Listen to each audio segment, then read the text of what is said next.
I'm going to try and boil down over 5 years of research. Please forgive me if I take a few shortcuts or generalities. Where to begin? First, we have to make some cuts. There are thousands of religions, and to truly study them all would take a lifetime. I'm seeking the truth and spiritual safety, but not willing to spend my whole lifetime finding it. I decided to use the power of the 80-20 in my research. Rather than study or even look up all the thousands of religions, I would focus on the 20% that covered 80% of the world's beliefs. And here's the list of religions or worldviews I decided on. Christianity, Judaism, Islam, Buddhism, Hinduism, Shintoism, Taoism, Paganism, and Atheism. With these 9 worldviews, you can cover the beliefs of more than 90% of the entire global population. I'm going to skip over summarizing paganism.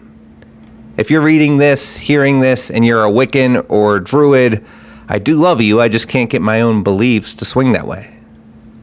Out of all of these, the big 3 are Christianity, Islam, and Judaism. Technically, scholars argue that Hinduism is the 3rd largest, but Judaism is so wrapped into Christianity and Islam that the other half counts it into the big 3. Christianity, Islam, and Judaism are referred to as Abrahamic religions. 54% of the world believes in these 3 religions. All of them believe in God, even though Islam refers to him as Allah, which translates to God. They all have their own holy book as well. Christians have the Bible, Islam the Quran, and Judaism the Torah. All 3 of these books refer to Abraham as the initial contact between man and God. The story is that God enabled Abraham to have children and that all are descendants of Abraham. We'll come back to these. Others are easier to sum up. Buddhism 101. Buddhism is founded 2,500 years ago when Buddha himself awakened at the age of 35. Buddhism is more of a philosophy than a religion. It is officially considered a religion, but there's no God. In a nutshell, Buddhism has 4 levels. Life is suffering. Suffering is caused by cravings. Eliminating cravings creates happiness. And being a moral, compassionate friend to all. When you have gone through all 5 levels, you are in nirvana and considered enlightened. Buddhists do not recruit and do not mind if you are also a Christian, Islam, or whatever. Technically, because they don't believe in a God, Buddhists are atheists. Atheist just means belief in no gods, the opposite of a theist. There are 5 rules in Buddhism. They are very similar to Christianity's 10 commandments. Don't steal, don't kill, don't overindulge in sex. I like Buddhism a lot, and I really resonate with Buddha. In his early adult years, he also realized money and things did not lead to happiness. Then he went on to create a path to happiness and spread it. I couldn't get myself to claim Buddhism as my religion, though, because like Scientology, it is just a training system. It's valuable, but ultimately their message is pretty much the same as Christianity. They say they don't believe in any gods, but they believe in a mystical force that balances all good and evil. Call them whatever name you want, you're still referring to the same force. Hinduism 101. Hinduism dates back 4,000 years, and along with Judaism, is considered the oldest of religions. Almost all Hindu believers live in India, with some sprinkling out to nearby islands like Indonesia, Bali, etc. What's weird and interesting about Hinduism is that it's technically a compilation of religions and gods. They have 4 holy texts called the Vedas. They have 3 main gods who control the universe: Brahman, Vishnu, and Shiva. They have 4 other deities: Devi, Krishna, Lakshmi, and Saraswati. This one was a tough study for me, but when I saw that they believe every living thing has a soul that is governed by karma, I couldn't help but start to see Christianity just told in a different way. It made me really start to believe Christianity is the one true religion. I mean, no disrespect, it's just my belief at this point. They believe in a creator of the universe, souls, fine-tuning of the universe, moral balance. That all sounds like Christianity to me. Shintoism 101. I wanted to look into this religion mostly because I love Asian culture and history. What's not to love? Ninjas, samurai, geisha, karate, castles, emperors, and those temples. However, when I started learning that they believe in supernatural spirits called kami that exist in all things, and Shinto was at one point mandated by the government, I couldn't resonate with it. I love that they're traditionalists and also have so many sacred rituals. I'll probably come back to Shinto later in life to research their rituals for what I can include in my life to be more disciplined. I also realized that resonate does not mean true. It's hard to get down to the brass tacks in a summary. Talk to me privately if you want to discuss truths. The truth is most of Japan is a mixture of Shinto rituals and traditions with Buddhist or Christian beliefs. Taoism 101.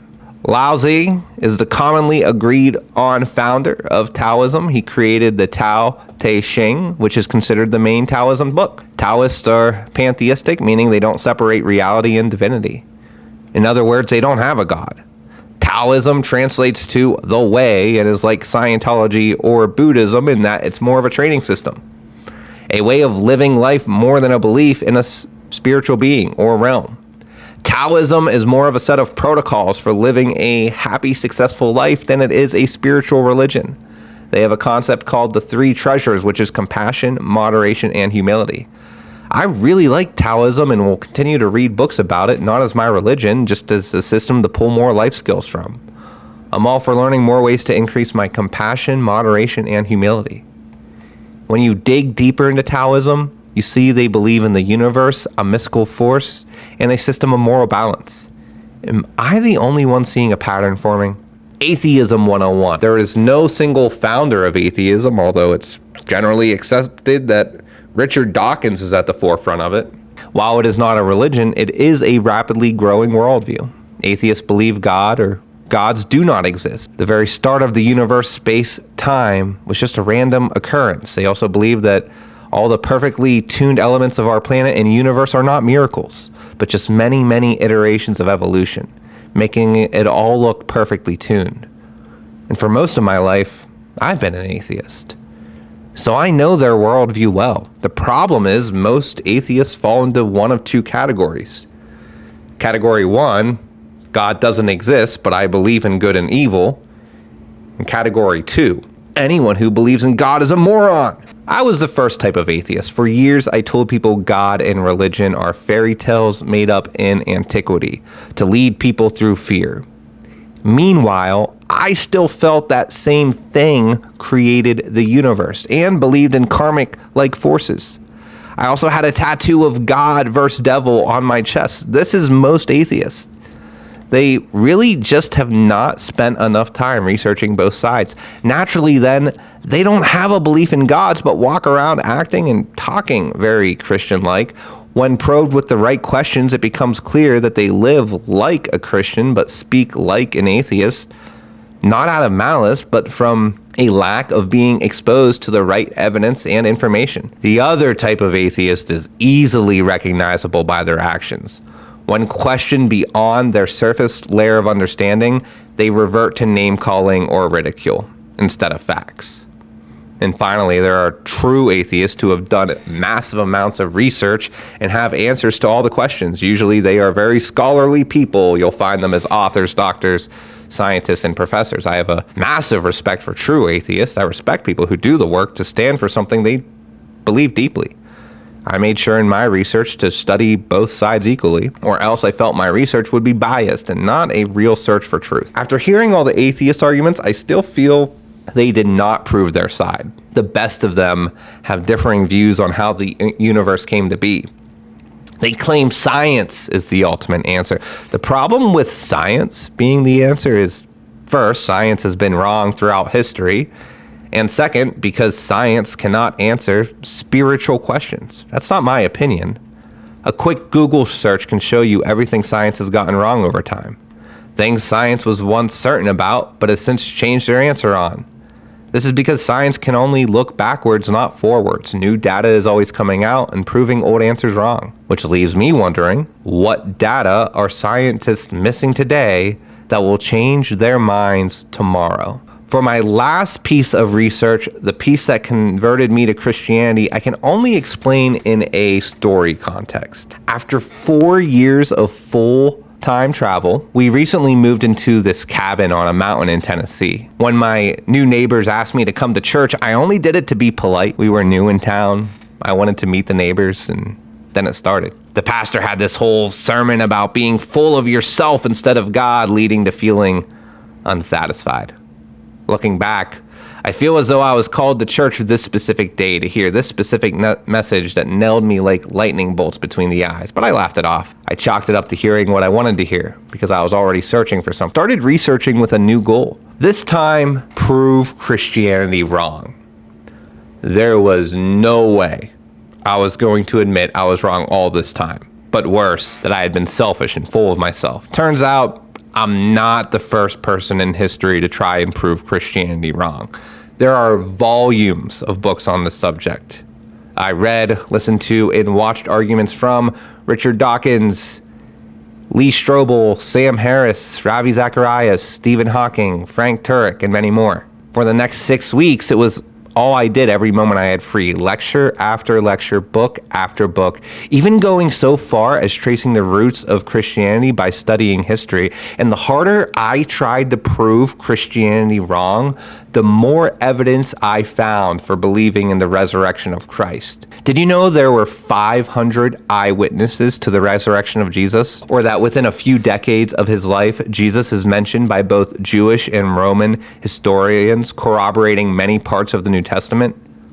Or that there is more evidence for the life of Jesus Christ than there is for that of Julius Caesar, and no one refutes Julius. Yet, it was while I was watching a movie called The Case for Christ that I heard a line that finally confirmed my belief.